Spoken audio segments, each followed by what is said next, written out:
how to make him worry about losing you. Be unmanipulable. Say that 3 times fast.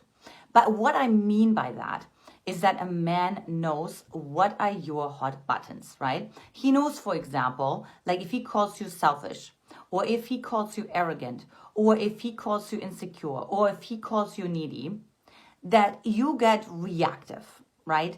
And that means he has you exactly where he wants you, like he has control over you, like you're reacting to it, right? Which of course also connects you to him as well. However, when you no longer do that, right, when you heal those buttons, then he starts to be scared that he could lose you because he has no longer control over you.